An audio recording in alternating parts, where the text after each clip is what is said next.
Hola a todos, soy José Manuel Muñoz, profesor de la asignatura Teoría y Práctica Educativa, y les voy a exponer a ustedes cómo el aula no solo es ese recipiente donde se da clase, sino también es un espacio con capacidad de educar, de liderar el proceso de aprendizaje del alumno. Veamos.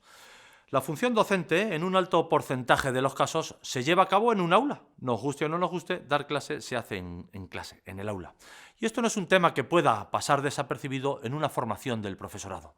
La mayor parte de los profesores, por no decir todos, valoran la disposición y organización del aula como un elemento vital en el proceso de enseñanza-aprendizaje, y no es una acción cargada de ingenuidad.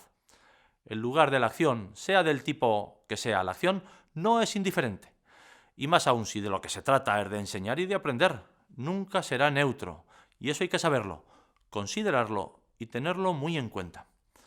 Miren, no tenemos más que analizar el propio concepto de aula. Detrás del concepto hay muchos otros que ya dejan entrever el aula es algo más que cuatro paredes. El ambiente de aprendizaje, el entorno de enseñanza, contexto, lugar, e incluso se habla de situación de aprendizaje, clima motivacional, etcétera, etcétera, etcétera. Desde este punto de vista, como profesor, ustedes tienen dos formas de entender el aula como espacio. Bien, como espacio físico, en el que se desarrolla la enseñanza y el aprendizaje, concibiendo el aula como un contenedor, póngale comillas a contenedor, donde actúan el profesor y los alumnos, liderando la mayor parte de las veces el primero el proceso, pero siendo conscientes de los numerosos movimientos que los alumnos también pueden efectuar. Bien como espacio educativo, físico, pero también social, con capacidad de educar e incluso de liderar en ocasiones el proceso educativo. Precisamente, ¿por qué? Por su capacidad de vinculación. Y esta es la palabra clave con las personas. No como mero recipiente, contenedor, escenario de la acción. Dos concepciones que están dejando entrever que no toda aula es de entrada educativa. Otra cosa es ser un espacio en cuanto que escenario donde transcurre una acción educativa.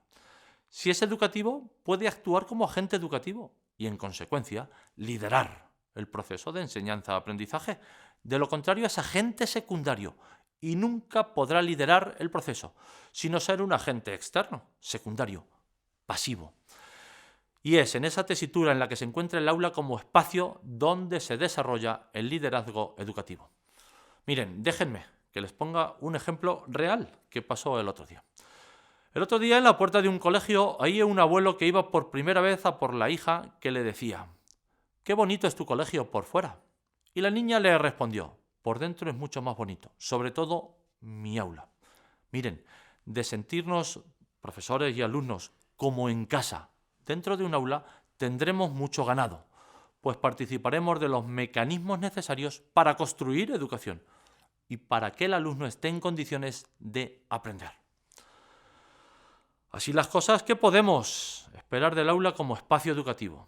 Dicho de otra manera, ¿qué puede hacer el profesor para conseguir dentro del aula confianza, seguridad, emoción, interés en los alumnos? Como hemos dicho, hay dos formas de entenderlo, desde su concepción física y desde su concepción social, vital, si me permiten ustedes el término para hablar de un aula. Las dos son importantes para un profesor. Me explico. Desde la primera forma de entender el aula, la física, vemos que es un espacio de aislamiento del patio o de la calle y como tal ya manifiesta cierto grado de poder.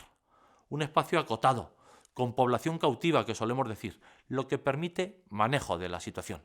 La mayor parte de ellas están pensadas para el modelo tradicional de clase, magistral en muchos casos, y en el que un profesor, situado frente a un grupo de alumnos, intenta mantener el control, no siendo en muchos casos el espacio idóneo para la convivencia. Una concepción del aula en la que el profesor debe y puede hacer varias cosas, entre ellas las siguientes. Bien, en primer lugar, ha de preocuparse por lo que podemos denominar el ambiente de la clase, potenciando en el aula el conocimiento de las personas que forman parte de la misma y el acercamiento de unos a otros. En segundo lugar, debe poner a disposición de todos los usuarios los distintos materiales con los que se van a ir trabajando en clase. Fundamental. En tercer lugar, el profesor ha de conjugar en la definición del aula la adaptabilidad y la flexibilidad. En cuarto lugar, es fundamental que esté concebido en su interior de tal forma que permita la participación activa de todos los implicados, no solo del profesor. Y en quinto lugar, el profesor debe proponer un espacio que permita la disposición de acciones educativas múltiples y variadas, diversas y plurales. Y en fin, podríamos seguir con otras muchas cosas. Se trata de entender el aula desde un planteamiento flexible y versátil, un espacio de negociación, una estructura que diríamos de oportunidad de aprendizaje. Ahora bien, hemos ido viendo que junto al espacio físico está necesariamente el espacio social, que la materialidad del aula conlleva una serie de significados afectivos, sociales, culturales, que atraviesan los procesos de enseñanza y aprendizaje y matizan, coartan e incluso en muchas ocasiones dirigen la actuación del profesor y de los alumnos, permitiendo hablar del liderazgo educativo del aula, del lenguaje educativo del aula, del espacio aula como discurso educativo, que va más allá de mover el mobiliario, de proponer el aula desde la funcionalidad, asumiendo un equilibrio en el rol del liderazgo, pudiendo llegar a otorgar al propio aula el liderazgo educativo. Ahora bien, ¿y ustedes como profesores qué pueden o deben o deberían hacer?